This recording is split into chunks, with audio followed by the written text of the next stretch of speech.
para finalizar essa semana, nós temos um convidado muito especial, que é o Rodrigo Maciel, queria que ele viesse aqui. Ele é o diretor de jovens da Nova Semente e eu pedi para ele falar conosco aqui, vai falar hoje e amanhã.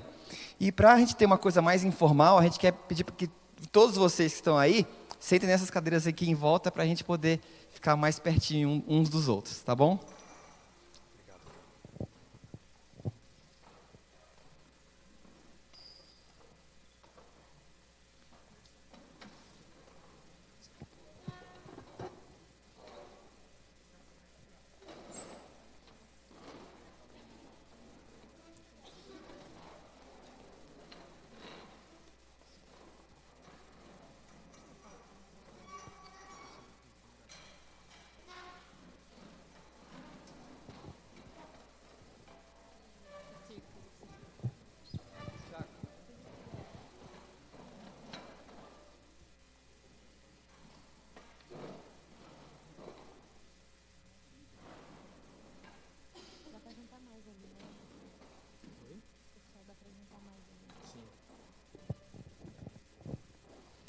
Gente, boa noite. É muito gostoso estar aqui nesse friozinho de Curitiba. A gente não está muito acostumado lá de São Paulo, só com uma garoinha de leve. E aqui a gente está experimentando um frio gostoso. Para tomar uma sopinha à noite é bom, né? É gostoso. Então, estar juntos aqui representa bastante, porque de alguma forma a gente tem a oportunidade de revelar mais um pouquinho de quem Deus é e de quem nós somos em Deus, né? Afinal de contas, isso só pode acontecer em comunidade, né? Deus é um Deus de relação, né? É um Deus Pai, Filho e Espírito Santo. E a gente pode representar Deus melhor quando a gente está reunidos. Então, antes de mais nada, eu queria fazer uma oração para que Deus nos abençoe e traga a sua palavra para que nós possamos ouvi-la hoje. Deus, obrigado por esse tempo aqui. Em nome de Jesus, Pai, eu peço a Ti que me esvazie de mim mesmo e coloque apenas o Seu Espírito para falar e que o Seu Espírito comunique ao nosso coração e traduza ao nosso coração somente aquilo que é para a gente entender, Deus. Que seja para a Tua honra e para a Tua glória aquilo que vai ser conversado aqui. E em nome de Jesus, que o Senhor permaneça se movendo entre nós aqui para que tudo aquilo que o Senhor tem a nos ensinar seja compreendido. Em nome de Jesus, Pai. Amém. Gente, essa semana parece que foi uma semana um pouco diferente para a juventude dessa igreja. Algumas ações durante a semana de cunho mais de justiça social, né, um cunho muito importante para o reino de Deus e para a sua justiça. E eu escolhi um tema para a gente conversar hoje, e é gostoso que a gente está assim mais próximo, porque dá uma sensação maior de intimidade assim. A gente, além de liderar a juventude da Nova Semente, a gente também lidera o movimento de pequenos grupos lá. Então, quando eu estou vendo assim um grupo menor, eu estou meio me sentindo em casa, entendeu? Eu fico feliz por isso. A gente quer conversar um pouquinho hoje sobre o reino de Deus. Eu queria saber assim, algumas opiniões de vocês assim, quando vocês ouvem essa questão do reino de Deus, essa expressão, né, o reino de Deus, o que vem à mente de vocês? Tipo, quando você pensar o reino de Deus, o que é isso para vocês? Se vocês pudessem contribuir comigo dizendo o que vocês pensam a respeito disso, o que é o reino de Deus para você? Para a gente poder entrar nesse assunto de maneira mais plena. Alguém quer compartilhar o que pensa a respeito do que o reino de Deus é?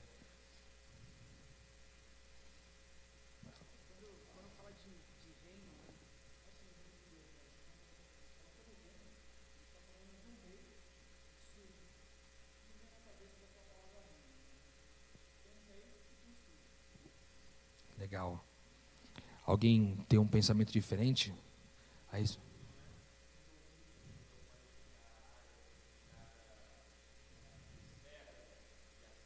Um domínio geográfico, talvez?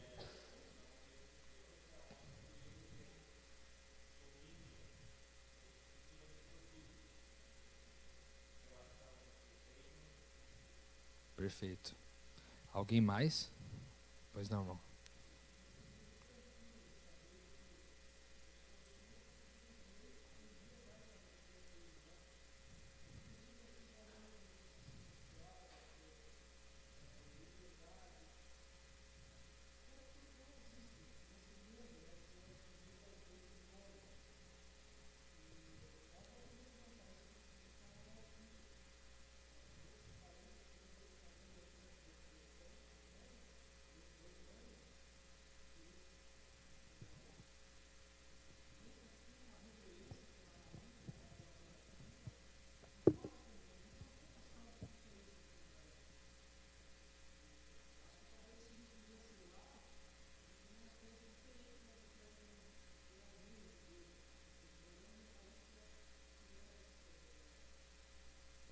monarquia, né?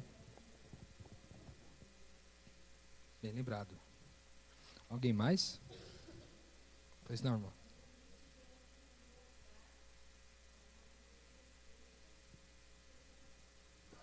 Legal. Muito bom.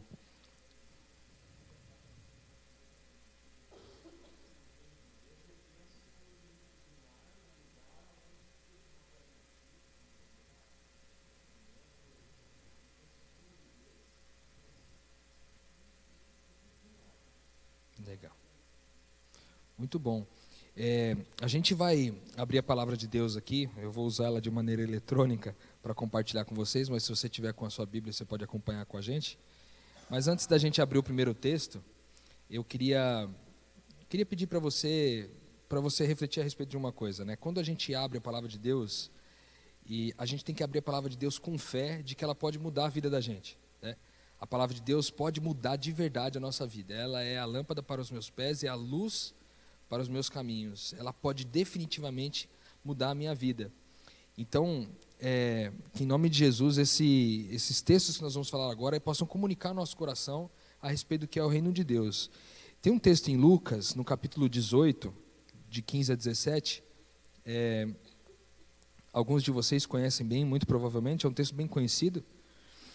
Diz assim: o povo também estava trazendo as criancinhas para que Jesus tocasse nelas. Ao verem isso, os discípulos repreendiam aqueles que tinham trazido as crianças. Mas Jesus chamou a si as crianças e disse: deixem vir a mim as crianças e não as impeçam, pois o reino de Deus pertence aos que são semelhantes a elas. Digo a verdade, quem não receber o reino de Deus como uma criança, nunca entrará nele. Então, eu selecionei esse texto para a gente pensar a respeito de uma coisa. Para entrar no reino de Deus, é necessário ser como uma criança. E aí, se a gente for considerar a criança no contexto daquela época, criança e mulher eram tidos como quase que como seres inferiores, sabe? Era uma classe inferior. Então, as pessoas não davam muito valor nem para as crianças, nem para as mulheres. Então, quando as crianças começaram a se aproximar de Jesus, os discípulos falaram assim: oh, Jesus, você não quer que a gente tire elas daí? Que não afasta essas criançadas daqui, porque estão atrapalhando. Aí Jesus falou: não, deixa vir as crianças, porque delas é o reino do céu. Se vocês não receberem o reino como uma criança, vocês jamais poderão entrar no reino de Deus. Então, para a gente compreender o que o reino de Deus é, a gente precisa se colocar diante dele como uma criança. E em que sentido como uma criança?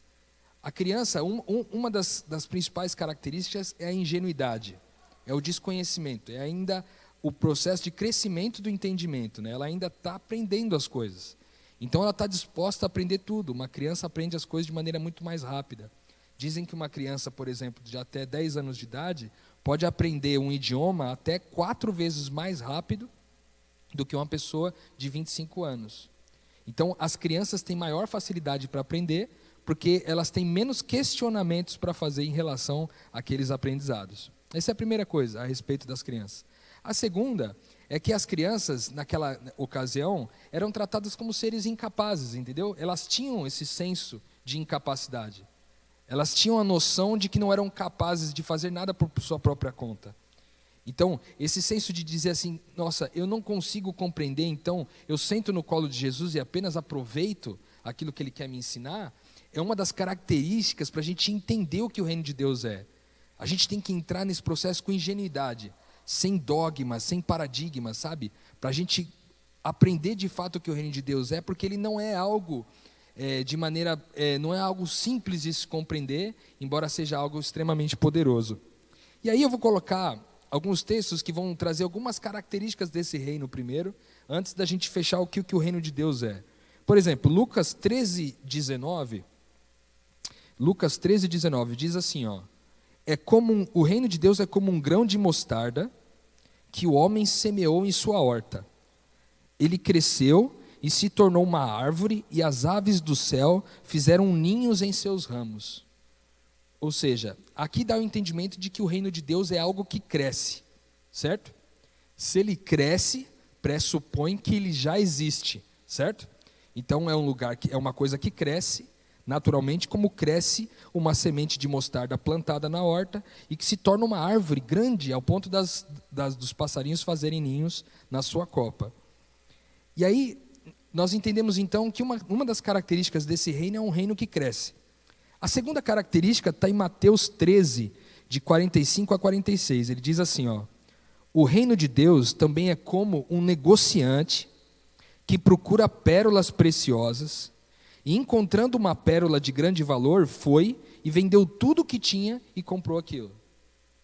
Veja, aqui tem uma outra característica do reino de Deus, é algo de extremo valor, ao ponto de que um vendedor de joias tinha muitas joias, porque comercializava as joias, ele vende tudo, ele abre mão de tudo que tem, de construiu ao longo da sua vida, da sua carreira, da sua história, e ele vai e compra aquela pérola que ele entende de maior valor.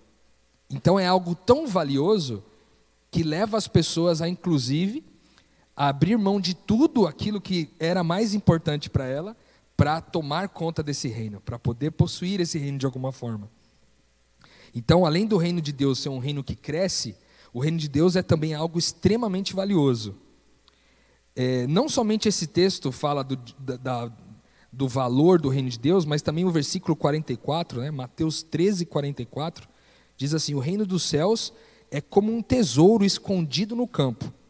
Certo homem, tendo-o encontrado, escondeu-o de novo, e então, cheio de alegria, foi e vendeu tudo o que tinha e comprou o campo. Você vê, um segundo exemplo de pessoas que abriram mão de tudo o que tinham para poder tomar posse do reino de Deus. Ou seja, aquilo era muito importante para eles. Quando eles olharam aquilo, falaram assim, essa é a coisa mais importante da minha vida. Eu tenho que abrir mão de tudo, porque agora nada mais é importante para mim, a não ser o reino de Deus. Então o reino de Deus é mesmo muito valioso. Aí nós vamos entrar numa característica interessante do reino, que está em Mateus 12, 28. Mateus no capítulo 12, no versículo 28, diz assim, mas se é pelo Espírito de Deus que eu expulso demônios, então chegou a vocês o reino de Deus. Aqui tem duas características importantes a respeito do reino. A primeira é que ele fala, se é pelo Espírito que eu expulso demônios, então é chegado a vocês o reino de Deus. Então ele está dizendo, a primeira coisa que ele está dizendo aqui é que o reino de Deus é algo espiritual. E aí ele vem e diz, então, se eu expulso demônios, então chegou a vocês o reino de Deus. Ou seja, o reino de Deus que em algum momento talvez a gente tenha entendido que é algo que ainda vai vir, Jesus está dizendo aqui nesse texto que esse reino já chegou. Então existem duas características do reino de Deus a respeito da sua temporalidade. É o reino de Deus que está aqui e agora, e o reino de Deus que estará ali e além.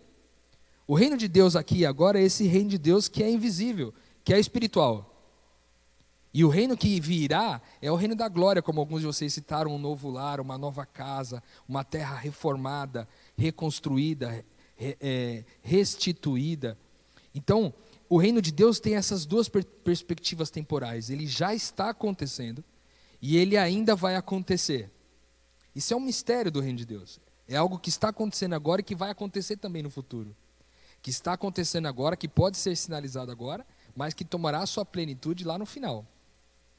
E aí a gente entende que é muito invisível esse reino de Deus em Lucas, no capítulo 13, de 20 a 21. Lucas 13, de 20 a 21.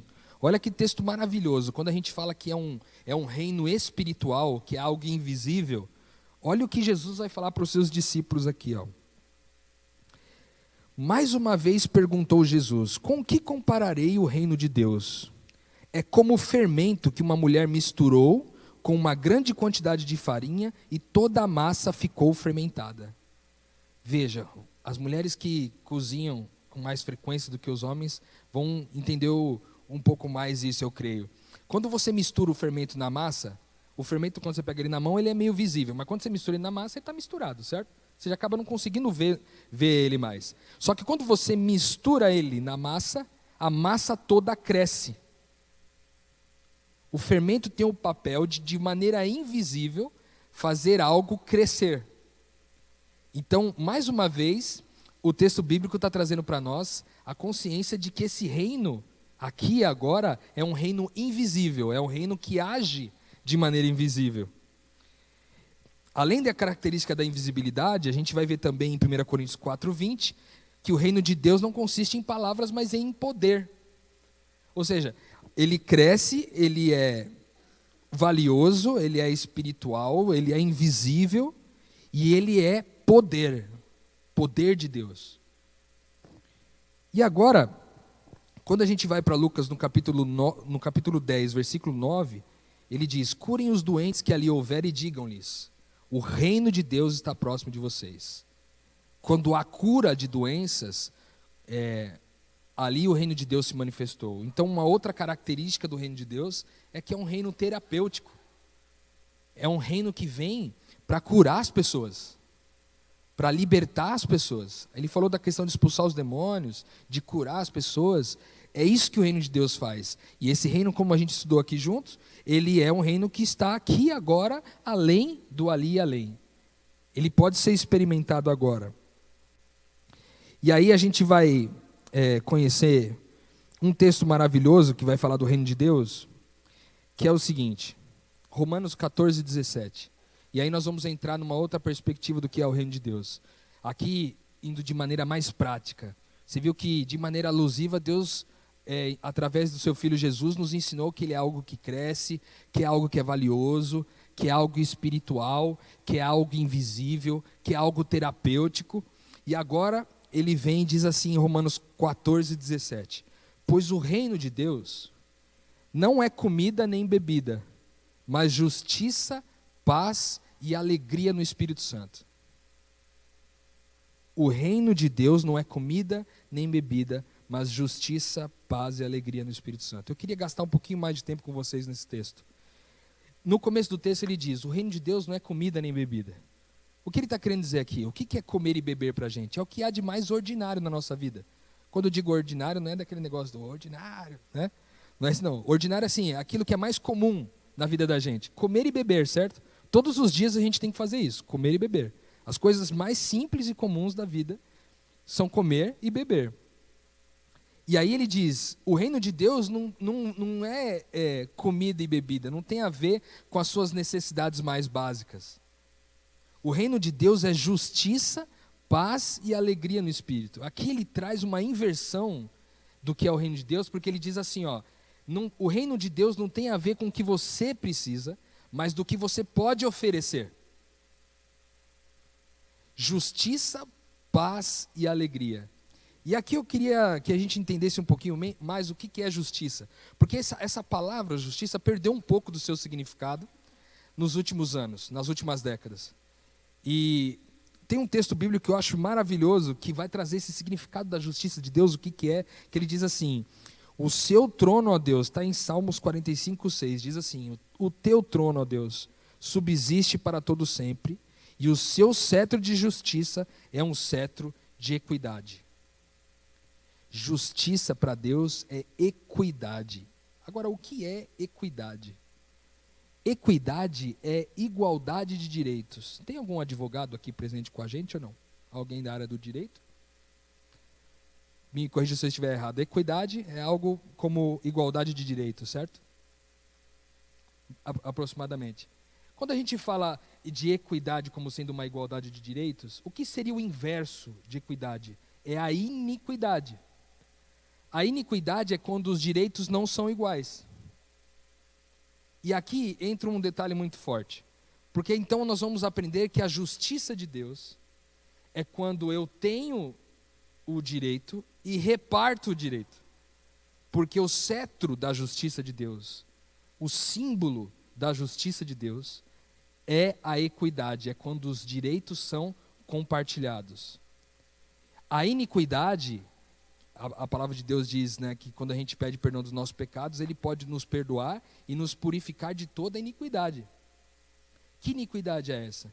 É o senso do direito que a gente tem em relação à nossa vida. Por exemplo, eu acho que, de repente, frequento a igreja durante algum tempo, alguns anos, venho à igreja todos os sábados, e às vezes, lá no meu íntimo, eu sinto que, de alguma forma, eu tenho direito a algumas coisas, porque, de fato, eu sou cristão. Então, por eu ser cristão, eu tenho direito a algumas coisas. Eu tenho direito a ter uma casa, eu tenho direito a ter um carro, eu tenho direito a ter uma carreira, eu tenho direito a ter uma série de coisas. Então, a iniquidade é você querer exigir um direito que você não tem, ou você querer, a partir desse direito, querer exigir esse direito a partir ou de Deus ou das pessoas. Quando ele está falando de justiça, ele está falando de repartir o direito com outras pessoas. Ele está dizendo de não buscar mais o seu próprio direito, de dizer, não, eu mereço isso aqui, porque afinal de contas eu sou crente, eu vou à igreja, então eu mereço ser abençoado. Não, você não merece nada. Mas já que Deus abençoou você, você age com equidade, porque o cetro de justiça de Deus é o cetro de equidade. Então você reparte com a outra pessoa que não tem o direito, aquele direito que você recebeu de Deus. O que isso significa de maneira prática, Rodrigo? Parece um papo meio de louco. Mas de maneira prática, o que isso significa? Significa que se Deus te abençoou com um carro, Ele não abençoou você com um carro para que essa bênção seja estanque. É quase que como quando você está com muita sede e você toma um copo de água e você fala, nossa, que bênção, tomei um copo de água. Mas a bênção verdadeira não é a água que você tomou, mas a sua predisposição de repartir o único copo de água que você tem, mesmo estando com sede, repartir com aquele que não tem. Isso é reino de Deus. O reino de Deus começa com a justiça, e a justiça começa em repartir com os outros aquilo que eles não têm. Então, se eu tenho um carro, eu reparto com aquele que não tem. Eu posso dar uma carona por mão que vai a pé para casa. Se tem alguém que precisa de uma carona para ir para o hospital porque está passando mal, eu sou o primeiro a levantar a mão, porque a bênção acontece na minha vida quando ela vem sobre mim e ela é transpassada para o outro. Então, no fim, a bênção não é para reter, a bênção é para compartilhar, senão ela não é bênção. Alguém disse certa vez, bênção retida e não compartilhada é maldição. Então, quando eu recebo, de repente, eu tenho uma condição financeira, uma boa condição financeira, eu estou pronto para quando alguém precisar, eu ser o primeiro a levantar a mão e ajudar. Porque, afinal de contas, tudo aquilo que veio de Deus não é meu direito, mas é nosso. Não pertence a mim, mas pertence ao reino de Deus. Então eu reparto com aquele que não tenho. Isso pode ser retratado também no livro de Hebreus 1, de 8 a 9, Hebreus 1, de 8 a 9, que diz assim, ó, mas a respeito do Filho ele diz, o teu trono, ó Deus, subsiste para todo sempre. O cetro de equidade é o cetro do seu reino. Amas a justiça e odeias a iniquidade. Por isso, Deus, o teu Deus, escolheu dentre os teus companheiros ungindo com óleo e com alegria. O cetro, o símbolo da justiça de Deus é repartir. E o reino de Deus, o primeiro entendimento do reino de Deus é, agora que eu já sei que não é algo que vem somente sobre a minha vida, mas é algo que passa por mim e vai na mão do meu irmão, então agora eu entendo que a justiça é quando, uma vez recebido a bênção de Deus, agora eu posso abençoar outras pessoas. Porque quando eu retenho essa bênção, eu torno essa bênção na minha vida maldição. E aí quando a gente observa o reino de Deus dessa forma, eu queria que vocês pensassem, por exemplo, o que seria desse bairro de vocês se o grupo de pessoas que se julga cristãos, não somente a igreja aqui do JuVV, mas todas as pessoas que se julgam cristãos de alguma forma, tivessem essa consciência do reino de Deus. Como diferente seria esse bairro? Se todos nós tivéssemos a consciência de repartir aquilo que Deus depositou na nossa vida. O reino de Deus é justiça. E aí ele não colocou essa ordem. O reino de Deus consiste em justiça, paz e alegria à toa. Porque veja, às vezes você pode ter se perguntado em algum momento na sua vida, nossa, eu queria mesmo ter paz. Como que eu faço para ter paz? Esse texto dá uma boa dica. Você quer ter paz? Reparte com aquele que não tem. O sentimento e a convicção que vem ao seu coração quando você reparte com aquele que não tem. E aqui não estou falando só de questões materiais, né? É bom lembrar disso. Se você é alguém que conhece de direito, você reparte com aquele que não tem condição de pagar um advogado. Não que você tem que fazer só isso, né? porque daí não seria possível que você vivesse, né? Você precisa sustentar de alguma forma. Mas essa bênção vem sobre você, e você escolhe algumas pessoas para você ajudar, para você atuar em alguma causa para ela, porque ela não tem condições de pagar um advogado. É lógico, o governo tem um advogado lá, público, que ela poderia atuar. Mas nós sabemos como funciona esse processo público. Então, se o meu irmão, que está do meu lado, precisa de uma ajuda e eu tenho a condição de ajudá-lo, eu ajudo. Se não é com isso, de repente, é com a sua casa. Né? As pessoas chegando, vêm de uma outra cidade, precisam de um lugar para ficar, você tem uma casa com um quarto sobrando. Então, o que você faz? Você reparte. E a cada momento que você reparte, o reino de Deus chegou ali. Porque o reino de Deus é aqui e agora já. Ele é sinalizado, ele pode ser sinalizado agora, para que as pessoas tenham esperança de que um dia esse reino vai chegar na sua plenitude. Mas às vezes a gente prega para as pessoas que Jesus vai voltar, e a gente diz que vai ter uma terra maravilhosa, que as ruas são de ouro, e que as coisas acontecem lá, mas aqui a gente não sinaliza que isso é possível. No nosso coração nada muda. A gente continua os mesmos egoístas, os mesmos vaidosos, os mesmos soberbos de sempre. E como as pessoas poderiam ter esperança num mundo assim? Por que as pessoas creram em Jesus quando ele veio e quando ele disse que iria voltar? Porque ele manifestou de maneira visível características do seu reino que eram invisíveis. E aí, se a gente for um pouquinho mais para dentro do texto, em Lucas 17, esse texto é um dos mais espetaculares a respeito do reino de Deus. Lucas 17, de 20 a 21.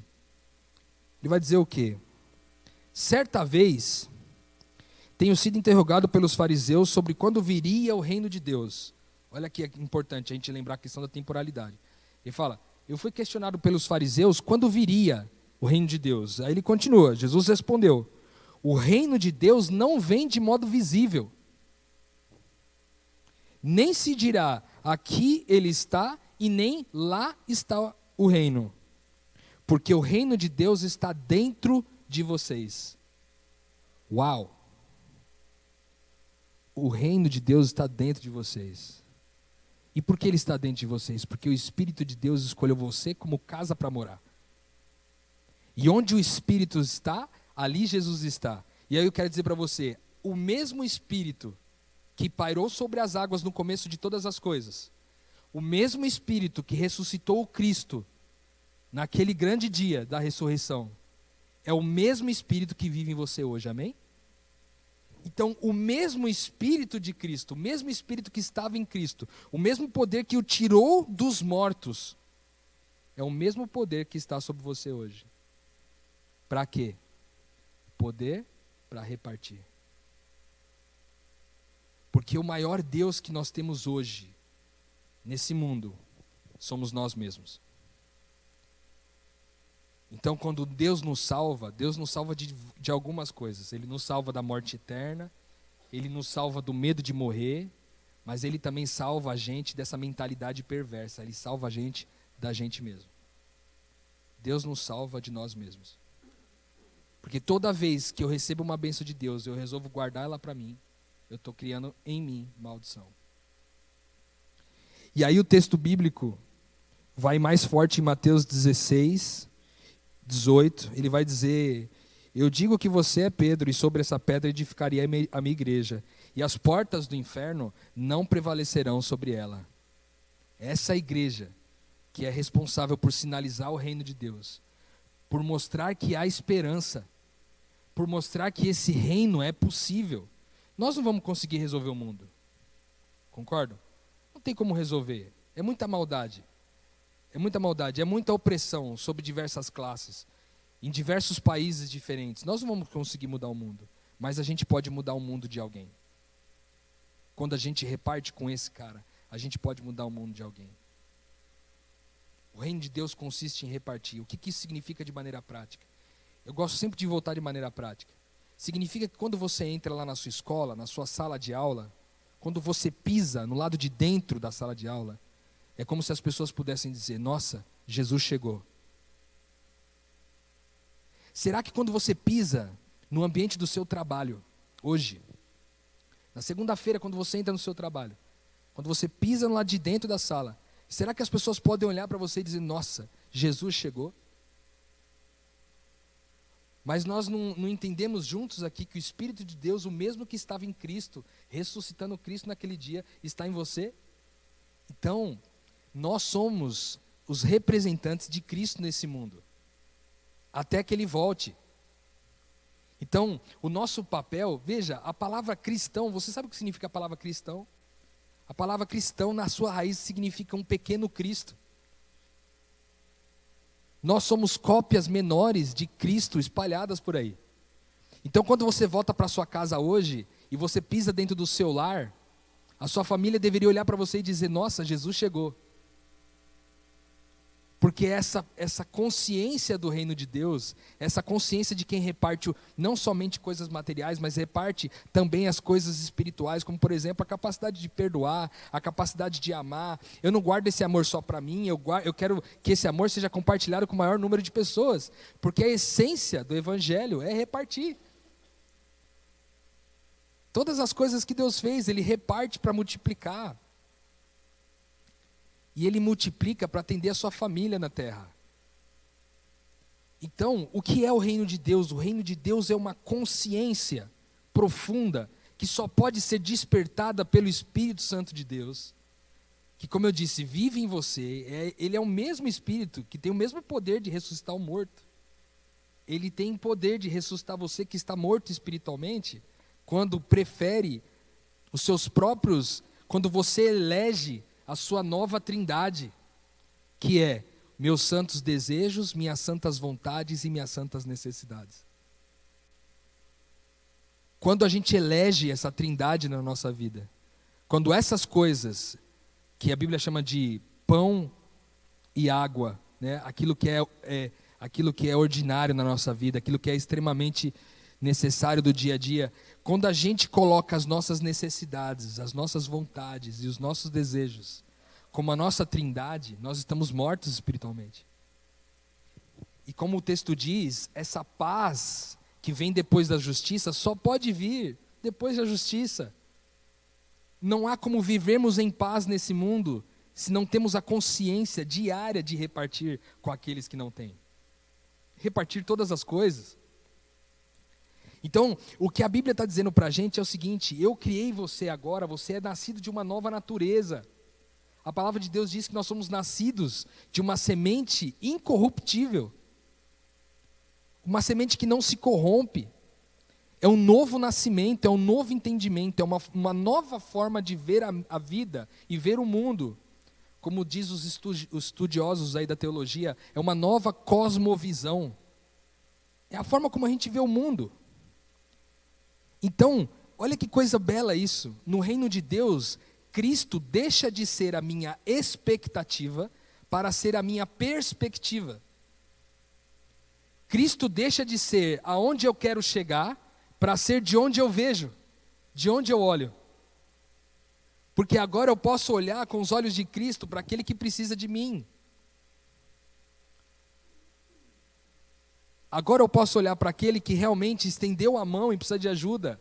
E aí, vocês conhecem bem o texto. Se a gente for para Mateus 25, ele vai dizer para a gente o quê? Você tem lá as ovelhas e os bodes. E Jesus trata as ovelhas como quem? Aqueles, quando eu tive fome, vocês me deram de comer. Quando eu tive sede, vocês me deram de beber. Quando eu tive frio, vocês me deram um lugar para ficar. Quando eu estava preso, vocês foram me visitar. Veja, Jesus não chega no final e ele coloca naquele juízo final assim, ele não pede para você apresentar o checklist dos mandamentos que você cumpriu ou deixou de cumprir.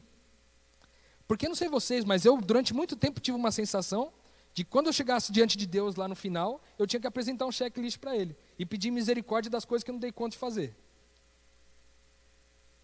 Mas talvez, o julgamento de Deus seja algo diferente. Talvez o julgamento de Deus, ao invés de ser algo assim, me apresenta o seu checklist para eu ver o que você cumpriu, o que você não cumpriu, e aí eu dou o veredito.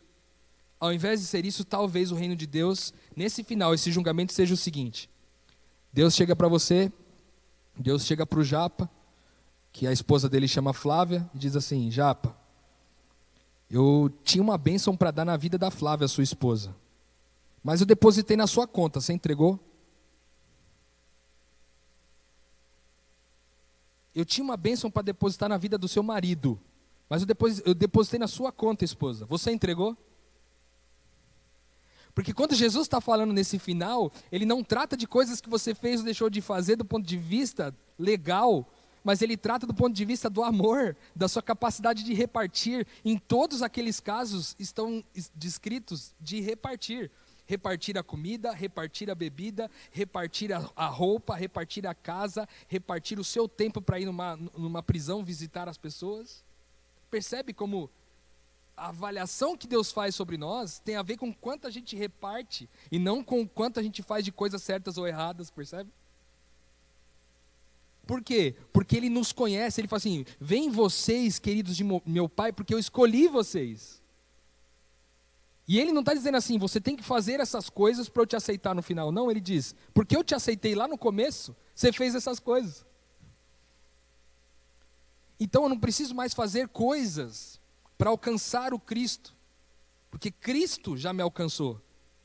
Agora eu faço algo para alcançar os outros, para não privar outras pessoas de ver Deus em mim. Então o reino de Deus é essa mentalidade constante, é acordar de manhã, colocar um dinheiro na carteira, se você tem essa condição, coloca lá R$50, R$30, R$20 nessa carteira e diz: Deus, manda uma pessoa para eu abençoar hoje, eu quero abençoar uma pessoa hoje. Deus, manda uma pessoa com fome para eu ajudar, manda uma pessoa com frio para eu dar roupa.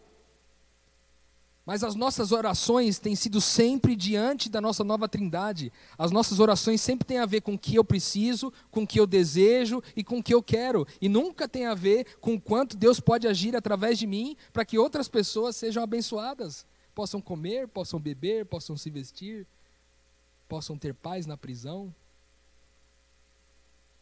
E quando a gente faz isso, irmãos, a gente fica livre de nós mesmos. A maior escravidão que nós estamos submetidos como seres humanos é a escravidão de nós mesmos, cara. Mas Deus tem misericórdia de nós. E Ele nos traz a sua palavra para trazer revelação. No começo do nosso papo aqui, a gente falou sobre a importância da palavra de Deus mudar a nossa vida. De não ser algo que a gente ouve aqui, vai para casa e está tudo normal. Não, cara. É voltar para casa e dizer assim: Deus, me muda. Mata a minha trindade nova. Mata o meu amor por mim mesmo, onde eu só coloco a mim como prioridade, porque no seu reino, agora eu sou a última prioridade. No reino de Deus, agora eu posso ser o último da fila. No reino de Deus, agora eu posso ser o último a ser servido. Porque já que eu tenho o entendimento de que o reino de Deus chegou sobre mim, o outro pode passar na frente. Que eu estou seguro com que eu sou diante de Deus, percebe? Eu não tenho mais dúvida. A minha relação com Deus não consiste mais numa relação de troca. Eu já entendi que eu fui plenamente abençoado por Deus, agora eu vivo para abençoar os outros. Isso deveria mudar até a forma como a gente vem para a igreja. Não sei vocês, mas durante muito tempo na minha vida, eu ia à igreja, e no fundo eu sabia que eu ia à igreja para ser abençoado. Eu queria ser abençoado lá. E para mim abençoado era: Deus, resolve meus problemas. Mas agora a gente pode vir à igreja, não para resolver os nossos problemas, mas para resolver o problema dos outros. A gente pode vir para a igreja para estar sensível, para ver o que o outro precisa. Porque a palavra de Deus diz assim: se vocês dão atenção demais àqueles que não são da sua fé, mas não, que são distantes a você, que não são irmãos de fé, mas não dá atenção e não ama os irmãos de fé da sua própria casa, você é pior do que um incrédulo. Mas a gente acaba muitas vezes tornando a igreja um ambiente onde as pessoas não podem errar com a gente. Então, quando o reino de Deus chega para você e para mim, essa mentalidade nossa muda em relação a como devo fazer as coisas.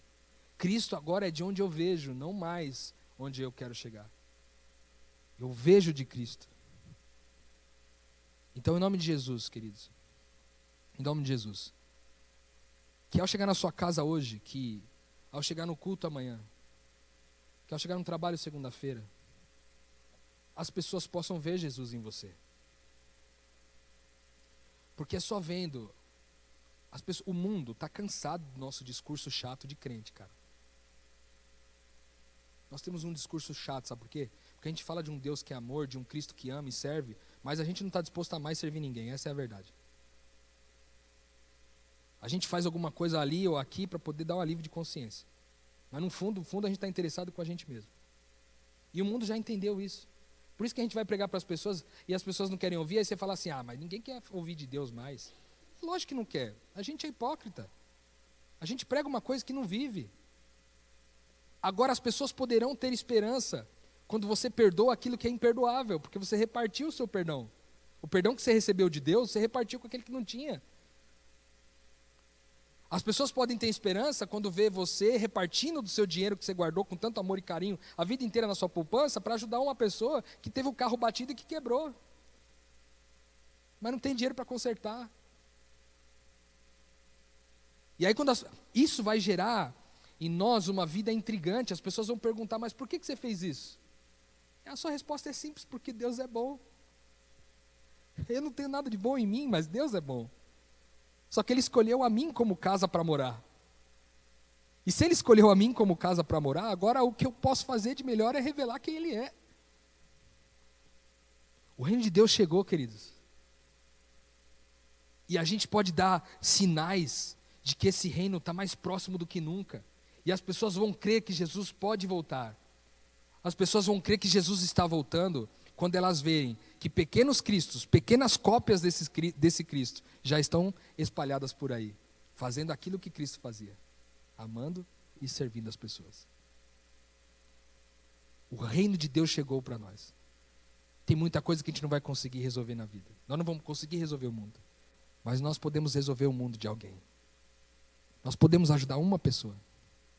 Nós podemos ajudar o nosso chefe, o nosso colega de trabalho, o nosso colega na escola, o nosso professor, nosso aluno, nosso filho, nossa filha. Porque o reino de Deus chegou para você.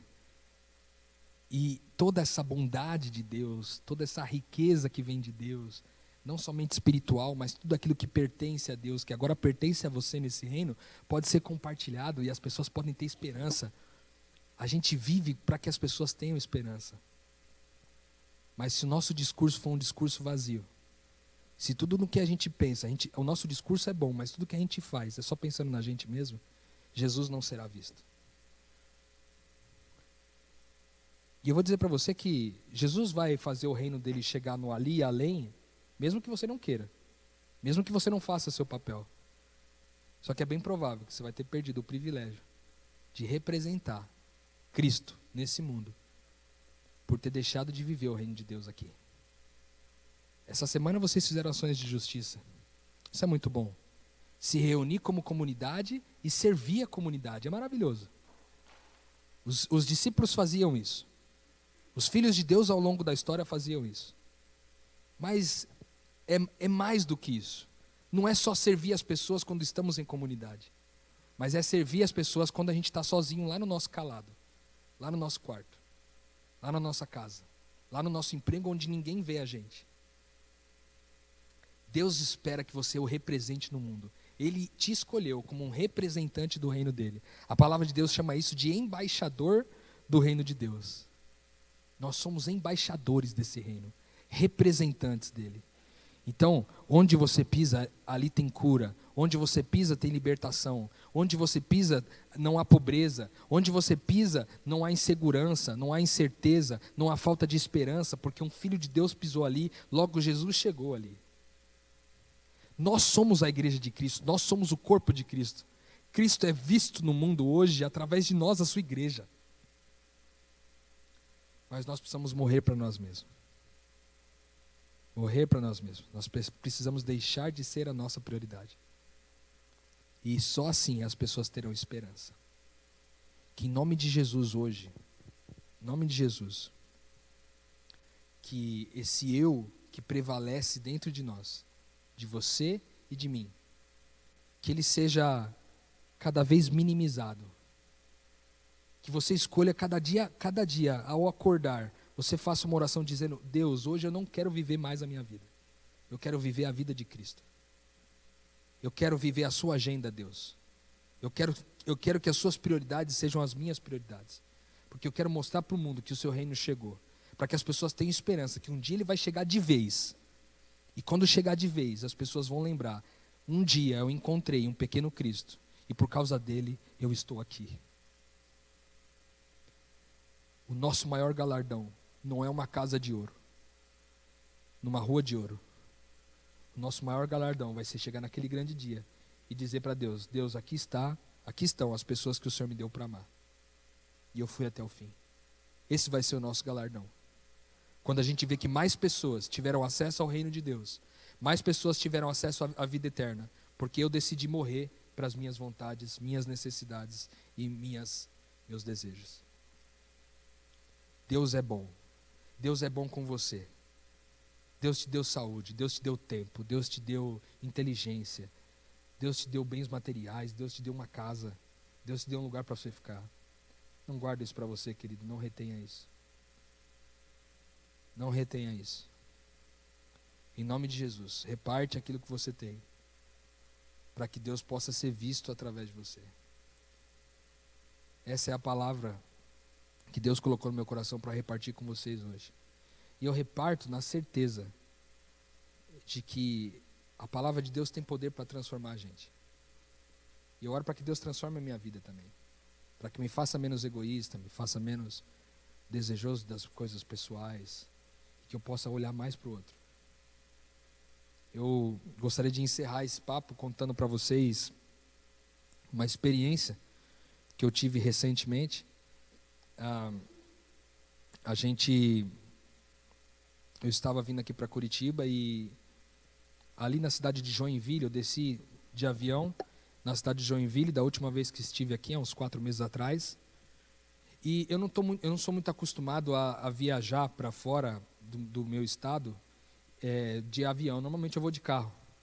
E dessa vez eu não vim de carro, vim de avião. E aí eu tive que alugar um carro, aí aluguei o carro e fui embora, vim no sentido Curitiba. Só que eu esqueci que tem um pedágio na subida, no pé da serra ali, né? E eu não tinha me preparado, não saquei dinheiro, não saquei nada. E aí eu aluguei o carro, fui andando, aí passei no guichê ali do pedágio. Aí eu falei para a mulher: moça, você vai acreditar se eu falar para você que eu não tenho R$2,50 para passar aqui? Ela falou: você não tem, moço, R$2,50? Como assim? Moço aí, vestido direitinho, não tem R$2,50 para pagar o pedágio? Eu falei: moça, não tem como pagar o pedágio. Eu esqueci de sacar o dinheiro lá atrás, não tem como pagar. Ela falou: moça, então você vai ter que ficar aí, porque não tem como passar. Eu falei: não, mas lá em São Paulo o pessoal emite um boleto, eu consigo pagar pelo boleto. Ela falou: não, aqui a gente não emite boleto. Eu falei: meu Deus, e agora? Eu falei: moça, mas eu preciso subir, eu tenho um treinamento agora, daqui 2 horas eu tenho que estar lá em Curitiba, eu tenho que fazer o treinamento. Aí ela falou para mim assim, desse jeito, ela falou: moço, então faz assim, então você passa, só quando você voltar você me deixa os R$2,50 aqui, porque vai me fazer falta. Cara, aquilo mexeu demais comigo, cara. Que eu falei assim: meu Deus, como que R$2,50 pode fazer falta para alguém? Às vezes a gente vive numa realidade, né, que Deus nos concedeu de sucesso, de vida, de profissional e etc., que a gente não tem noção que às vezes R$2,50 faz falta para as pessoas. E eu estava com essa consciência. E quando eu subi a serra chorando, cara. Chorando de verdade, falando: Deus, tem misericórdia, Deus. E aí Deus começou a comunicar no meu coração, dizendo: você é um pequeno Cristo que cruzou o caminho dessa mulher. É você que tem que andar de alguma forma diante dessa mulher. E aí eu vim, fiz o curso aqui, Deus foi falando comigo durante 3 dias, Deus falando comigo. Quando eu fui embora, eu falei: não vou passar num banco, vou tirar um recurso lá e vou deixar com essa mulher. Imaginei mais ou menos ali quanto que era um mês de remuneração dela. Falei: vou tirar mais ou menos isso aqui, que é o que eu tenho, e vou levar para ela. Quando eu cheguei no pedágio, no caminho de volta, ela não estava lá.